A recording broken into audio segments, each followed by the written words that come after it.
This story is called Good Thinking, Emma Rees. No, Nine said as she checked her lipstick in the hall mirror. You won't forget those flowers need planting, will you?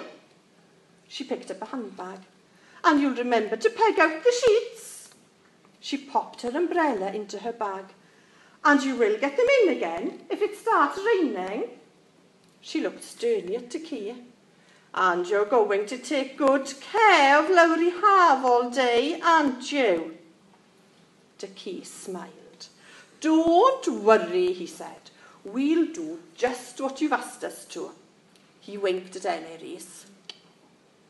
And we might even have time for a game of football.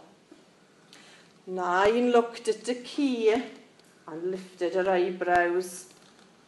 You won't go crashing through Mrs. Morgan's hedge again, will you? She asked. Like you did last time. Taki laughed. Oh, no, he said. That was just a little mistake. You were only diving to save a goal, weren't you, Taki, Emily said. You didn't mean to land on Mrs. Morgan's bird bath. Well, Nine said, buttoning up her coat, just be careful. I don't want to come home and find you've got an injured elbow again.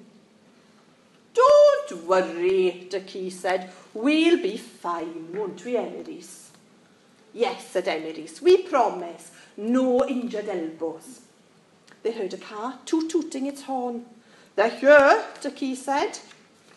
He opened the front door and he and Emma Rees stood on the step as Nine rushed out, waving all the way down the front path.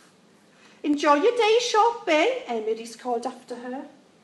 Dear, Nine called back. I will. Try not to buy everything you see, added Taki.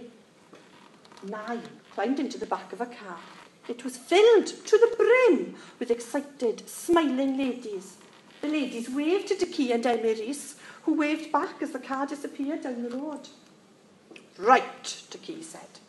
We better peg out the sheets before Lowry Harve wakes up. And he shut the front door.